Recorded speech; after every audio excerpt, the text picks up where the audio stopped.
Hey everyone. Today I'm excited to introduce a very special guest and a longtime friend, Kunjan Divatia. Kunjan has had an outstanding career in healthcare IT and is currently serving as the Director of Business Applications at Yale New Haven Health. With over a decade at Yale, Kunjan has been at the forefront of driving transformative changes in healthcare technology at one of our nation's top healthcare systems. Kunjan's work focuses on enhancing productivity and quality through innovative IT solutions. On this episode of Quick Hits, you'll hear Kunjan's journey and his relentless pursuit of knowledge in healthcare and technology, including his entry point into healthcare IT and his time spent in genomics. Kunjan's dedication to making IT happen in healthcare through technology, coupled with his ability to lead, shines through this episode. Kunjan will share insights from his expansive career, offering valuable lessons on leadership, innovation, and the intersection of technology and healthcare. His story is one of constant learning and adaptation, qualities that make Kunjan a true inspiration. Well, welcome to another episode of Quick Hits. I'm your host, Ken Booth, joined as always by my co-host, Tyler Smith. Tyler, how are you? Great to be here, Ken. Good. Hey, always glad to hear that. Today we are joined by Kunjan Divatia. He is the Executive Director of Business Applications at Yale New Haven Health Systems. Kunjan, welcome to the show. Thank you. Thanks, Ken. And thanks, Tyler. Thanks for having me. Yeah, really excited. Glad to have you here. We're hoping with your history of Tyler to hear some stories about a wet behind the ears Tyler if you get some time later. I've got many. Excellent. Well, why don't we start by asking you to tell us a little bit about your background and how you got into healthcare IT. Sure. I think it really all starts with education and your upbringing. I honestly consider myself fortunate enough to be surrounded by friends and family, many of whom have excelled in their respective fields, often looked upon as experts. And that's really kind of driven me to pick what I thought I was passionate about. For me, it all started with Syracuse University, which is where I pursued my bachelor's in biology. While I was there, with my original intent to pursue a clinical degree and stay in medicine, more patient facing, I soon realized that I was just as interested in the business aspect of healthcare as I was on the clinical. And then as I got through my bachelor's at Syracuse, this sort of brought me to my next journey at UConn for my master's, where I pursued a master's in applied genomics. That's when I really saw that with my background in life sciences and the idea of applying technology to the study of genetics was just very appealing to me. But it just so happened in retrospect, as I think about it, I was probably a bit too early on that. If I look at it now, I'm seeing tremendous amount of progress in that field, and we're now starting to see what I truly call personalized medicine, which is what I was hoping to do back at UConn. But we weren't just quite there as an industry back then. Being able to prescribe medicine based on an individual's genotype versus a protocol-based, system and symptoms is huge. But fast forward, after a little stint at a biotech firm where I worked as a scientist focused on biofuel, um, my journey brought me to Yale, which was another venture where it was a combination of technology and healthcare. Yale was about to embark on implementing a medical record system across all of their hospitals. Epic was new back then. It's now a pretty common term across the states and beyond. And then the rest is history. Been with Yale New Haven Health for 13 years and have had some really, really good times with wonderful colleagues, and I'm really thrilled to see all that Yale has done in the last 13 years since I've been here. Wow, that's awesome. So 13 years at Yale, and I'm sure you've, like you said, being able to look back and see that you were a little early, but yeah, genomics right now is really an exploding field. Very cool. Yeah, I was actually going to ask you about that, Kunjan. The unlocks or the breakthroughs that happened. Um, Yeah.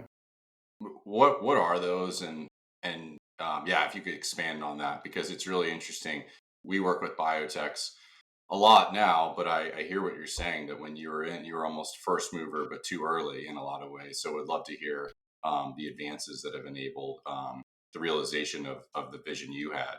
When I did my bachelor's in biology, that's when I was really getting focused on what I would call the foundation of life sciences, the ins and outs of mechanics of diseases, and how genetic mutations can lead to some of those diseases. And when I started getting exposed to the applied genomics field, it was a fairly new program at UConn back then. I thought it was fascinating because if you really think about analytically, you've got a genetic mutation causing an issue. If you can somehow find a way to undo that mutation or fix it, why Hmm. wouldn't you? And that's what at first really kind of drove me towards that field. The problem back then was the cost of sequencing a genome was Hmm. extremely expensive. It's Got still it. not at a point where I would say every patient can, casually just go to a retail shop and get their genome sequenced. What we're doing now is for certain type of diagnosis, we are now by default sequencing some of those Hmm. chromosomes. So it's not the entire genome, but it's targeted sequencing to really understand what specifically is happening with that patient. And along with that, it's now giving us a lot more information to say, Tyler metabolizes medications a little differently than Ken does. So instead of giving them both the same dosage for the same type of diagnosis, let's adjust Tyler's dose so that he responds to the medications much better Hmm. than Ken Wow. does. That's kind of what's happening right now in medicine. We just weren't there 20 years ago. A few things have happened. I think the biotech companies that develop these sequencers have come a long way, and they've done a really, really good job making them more efficient and faster. So you can actually run a sequencing test within hours. And I think the application of that data and being able to ingest that data into the medical record systems, I think is the other integration that is now available, which wasn't back in the day. Right.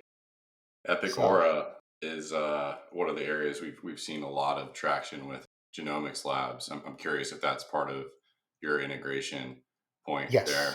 Yeah. yes, it is. So forgive my ignorance here. What about CRISPR?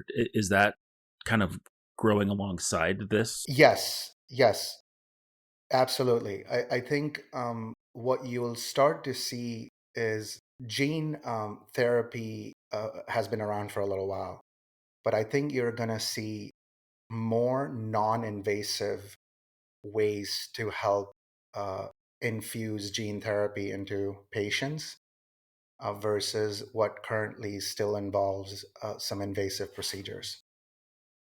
So I think it's going to be an exciting time as we continue to track this. Now, granted that my current role and the work that I do doesn't solely focus on this, but I do try to take some time every now and then to stay in touch Sure. with what's That's happening got to here. be the challenge, right?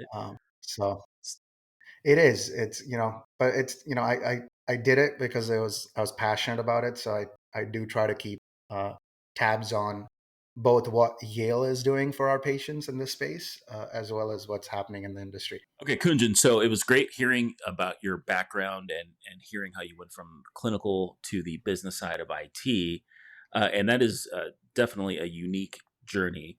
So I'd like to ask you, can you kind of share your experience on how you navigated going from clinical to finding that you had that interest in the business side of IT? Yeah, absolutely, Ken.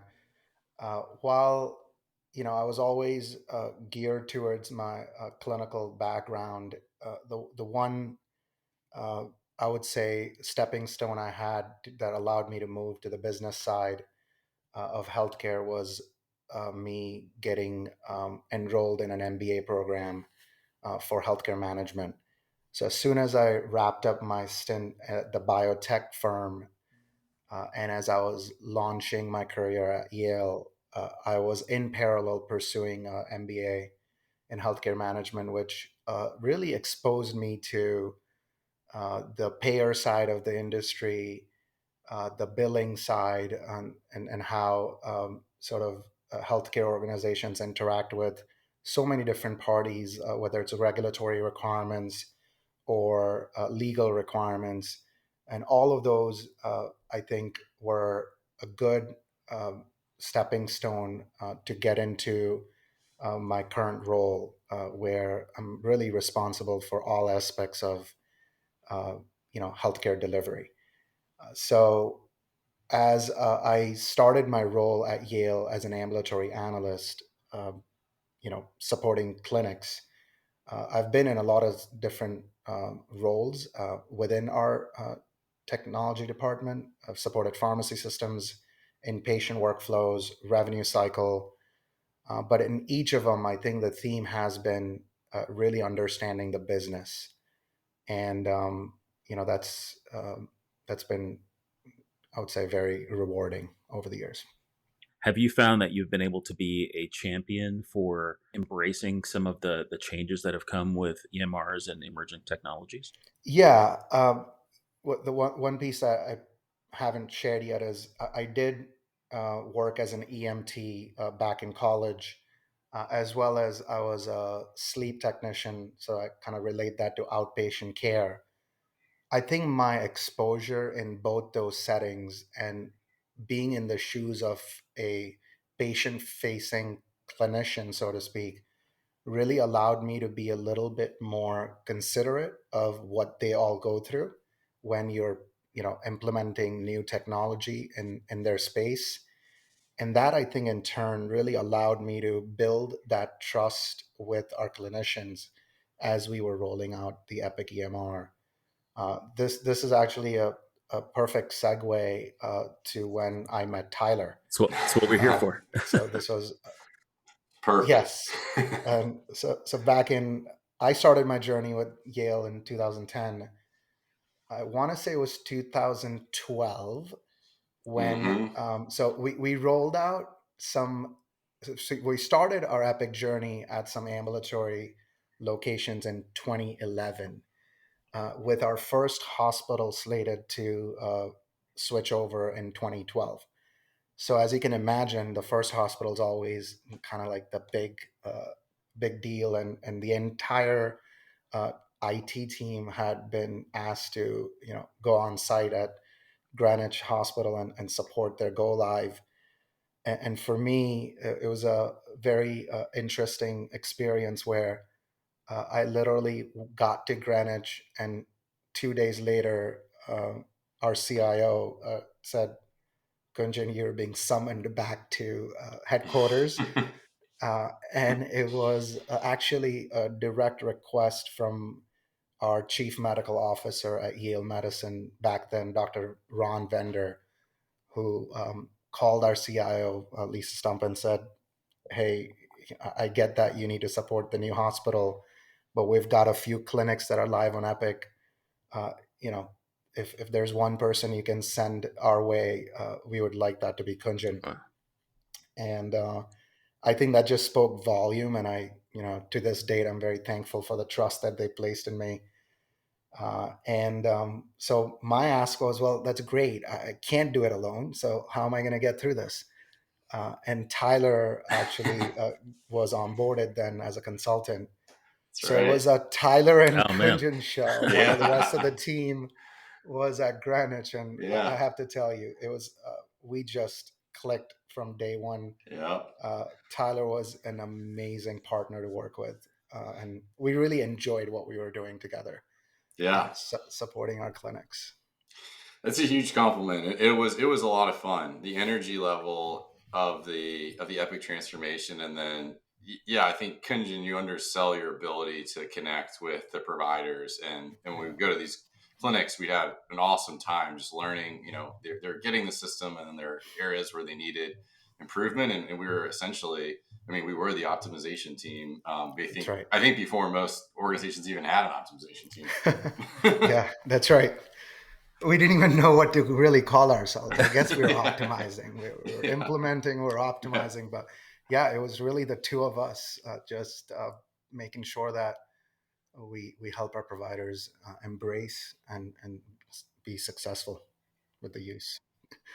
Well, one thing I did tell Tyler is, you know, you should own a business someday, and I'm just so proud of again, what is that, 2012, right? We're Yeah. 11 years down the road, and I'm just thrilled to see what he's done with Health Data Movers and where he's going with his Absolutely. career. So Excellent. Too kind. Well, you mentioned something. You talked about embracing.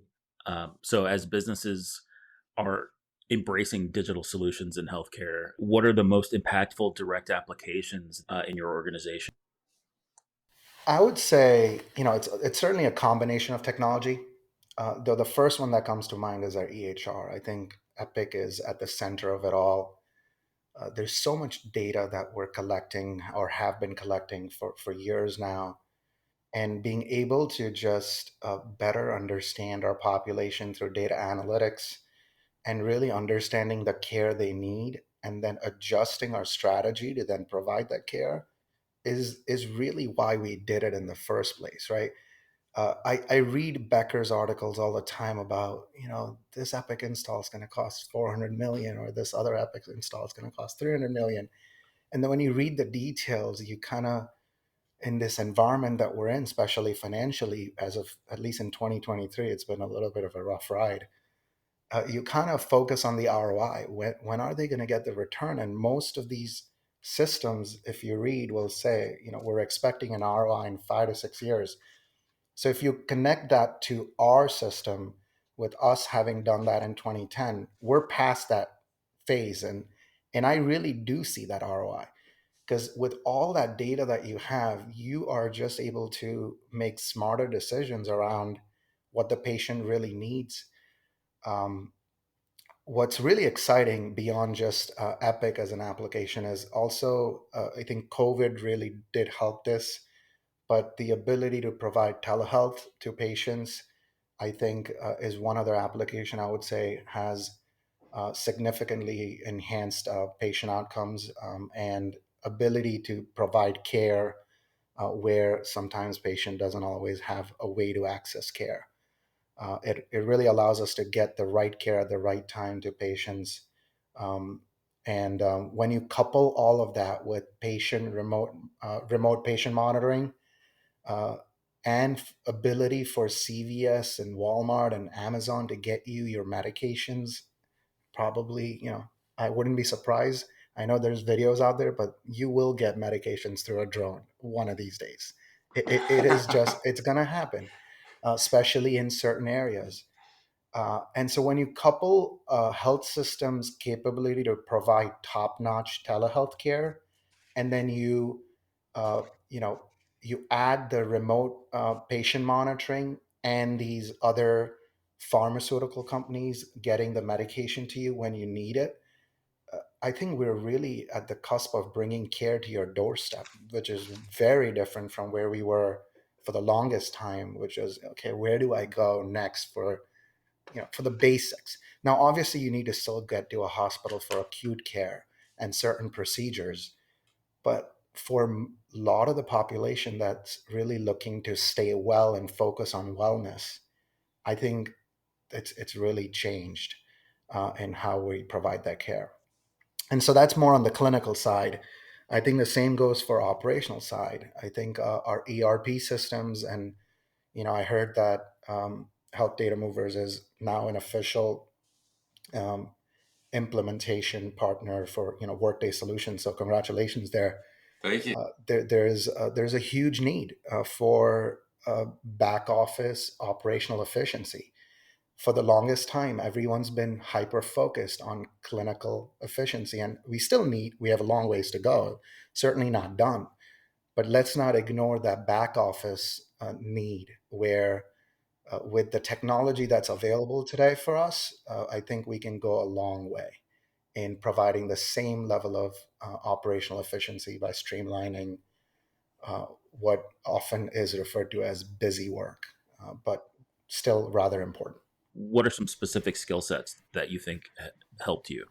Yeah, and thanks, Ken.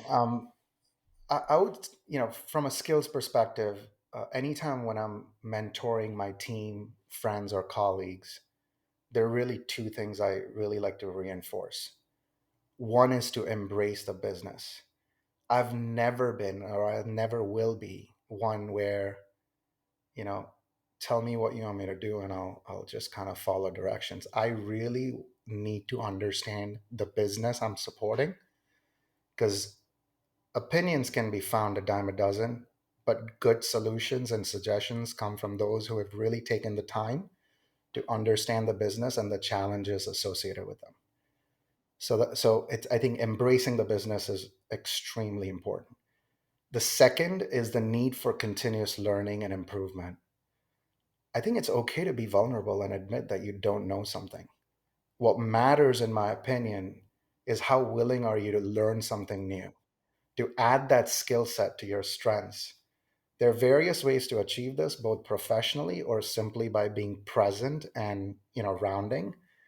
But I think it's really, really important that one, you embrace the business, and two, you're, constantly pursuing new learning opportunities. And then I would wrap up by saying networking. I think this goes without saying, for anyone willing to pursue like a healthcare executive career, networking has to be one of your strong suit. It's so critical to look beyond the four walls that you kind of work in, to interact with industry experts across the country. We're all often solving similar problems. Not only do I feel networking allows you to learn from others, but I think it helps you validate that the problem does exist. And then from a career growth perspective, you never know. These friendships may be your next ticket to your optimal job. Kunjan, it's so funny that you predict the drone delivery in a few years, because I think one of the things in just listening to these lessons, like, what are the true things that you value the most? What are your core values? It's an excellent question, Tyler. And what I will say, what I've found to be very successful, at least from my perception, in what's helped me maintain the relationships that I've had, is I've always been very true to myself and being very honest. I'm there with intent. I'm not there to just be, uh, you know, present because I have to be present. Right, I'll go back to what I just shared with Ken a second ago. It's this drive for continuous improvement. I'm never one to settle for, okay, things are going well. Let's just keep doing what we're doing. And, you know, that's what we do for the next few years. right, How can we do something better than what we did yesterday? Because there has to be an opportunity to do things better, more efficiently. And I think connecting with people around you is just as important. I would say it's that constant circle of learning, improvement, and execution, and then the drive to innovate beyond, current state. right. Yeah, that drive to continuously improve yourself, that's lifelong. Yeah, and that's a really good outlook. We appreciate that. We talked about drones. We're talking a little bit about the future, and I get excited when we start talking about the future. Um, what do you see next for the healthcare industry? What are you excited about? Yeah, unfortunately, what's happening with inflation, the global supply chain, the cost of labor, our financial markets, it's taking a pretty massive toll on most businesses. Healthcare in particular is getting hurt pretty hard. I'm sure you've seen articles where payers are now getting sued because they had algorithms built to just deny X percent of claims. And when I read that, well, I'm sure there's more to it than just that highlight of an article. But it's really sad to see that, because I know what providers healthcare providers are going through each day to make ends meet and to provide the best possible care, and so that the patient is walking out of the hospital better than they when they walked in, and without the need for them to come back. That's really what we all measure ourselves to. How well is the patient, and are they well for the future, not just well in the short term? In spite of all of this, I really truly believe this is just a phase we need to get through. This too will pass, and that the future of healthcare is very exciting. With generative I think we're starting to see all of our software partners embed some sort of Gen AI solution natively within their applications. And most CIOs, if you talk to these days, in their top list of things, app rationalization is one of them. Because of the financial pressure that I just spoke of, they really are focused on what are their key platform systems. It's usually the EHR, it's their ERP, it's obviously their diagnostics, and then there's usually a platform system for IT. And they want to, where possible, make sure that most of the workflows for the enterprise and the organization can be accommodated through those systems. And those are the software partners that we then, work with to make sure that they are continuing to leverage the new technology that's available in the market, like Gen AI and others, OpenAI, and there's many others now, where those platforms can help us elevate from our current state of operations to what the future will hold. Unfortunately, I don't think the financial pressures are going away anytime soon, at least in the next couple of years. While I do think the phase will pass, but I think the way the phase will pass is not just because all of a sudden cash will be made available.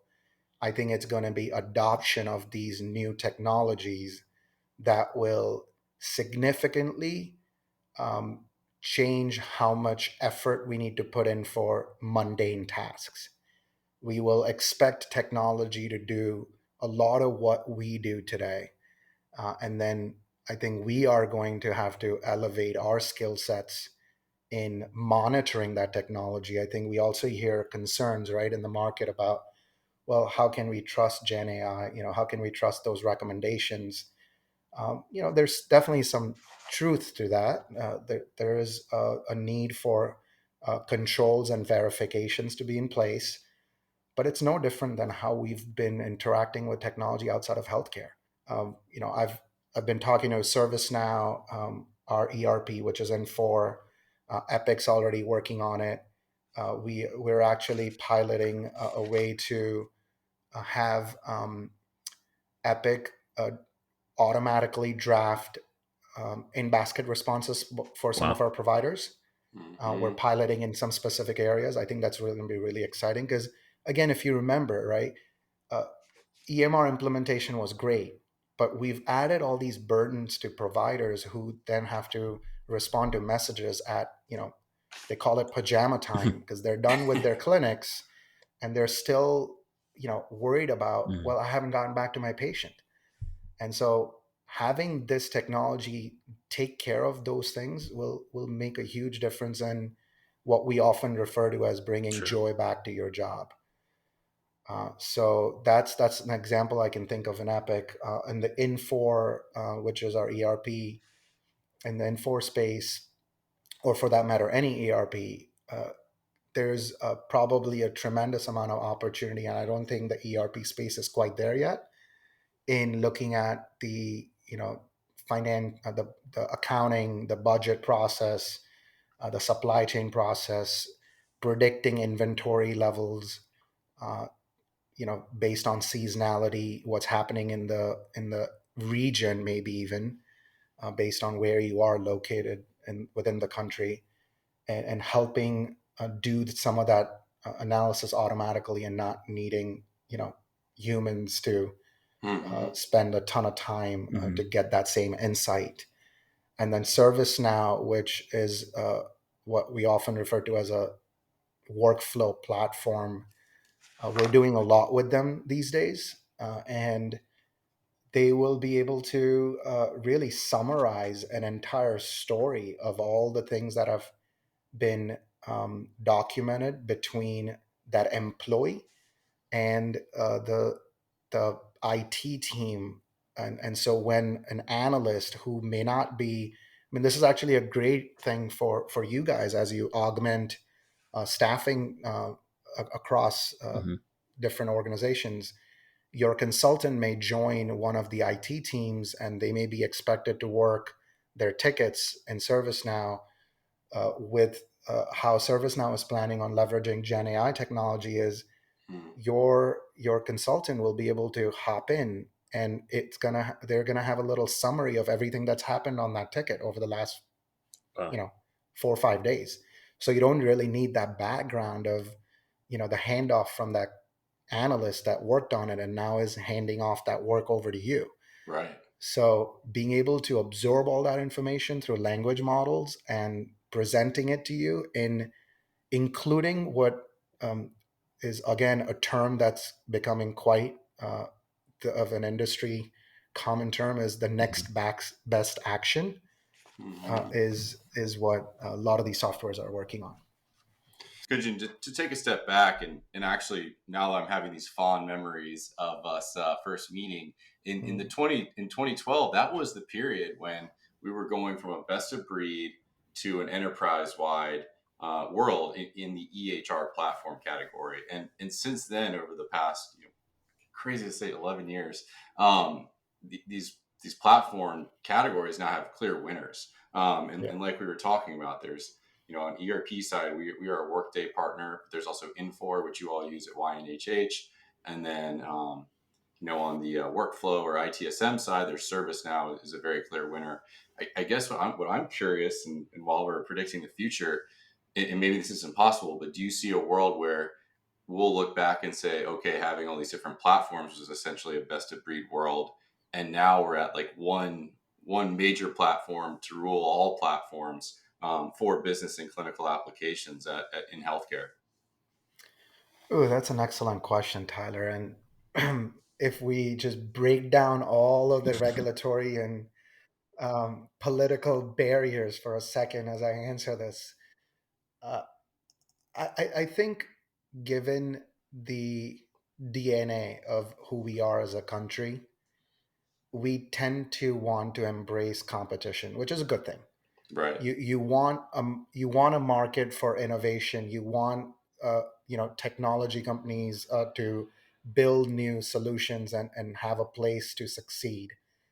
I think where I see that happening rather than a platform, though you're spot on. I think we have some clear winners in EMR. We have some clear winners in the ERP space, and of course the IT operation space.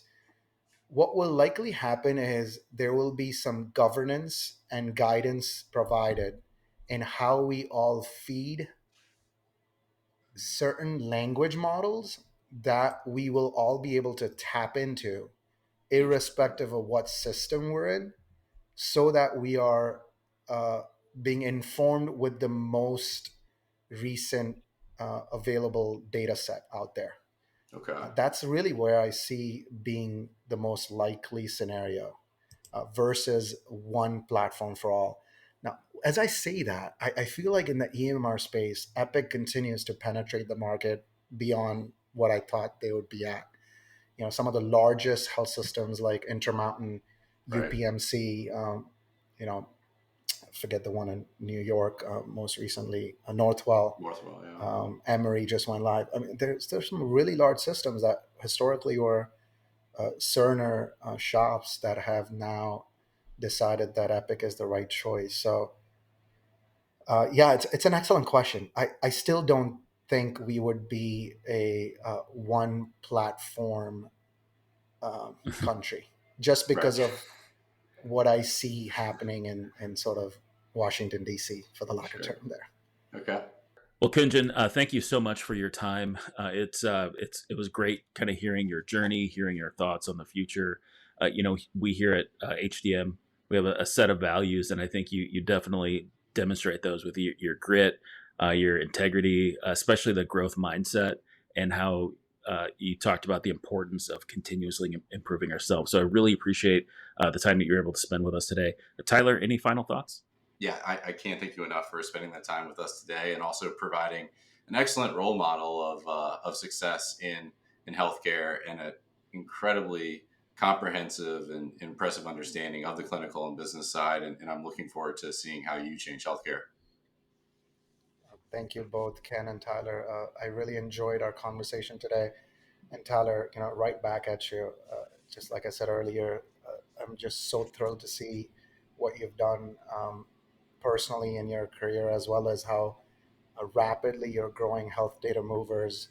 I do see you going beyond where you are today, and I really do mean it. And I just can't wait to see how you do.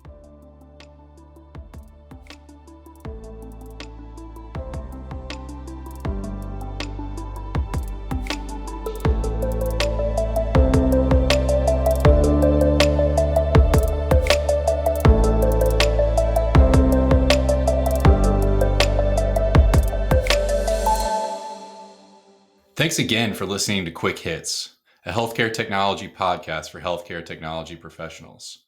Follow us on Spotify or Apple Podcasts, and don't forget to reach out to us with feedback, suggestions, or even people in the healthcare technology industry you think we should interview.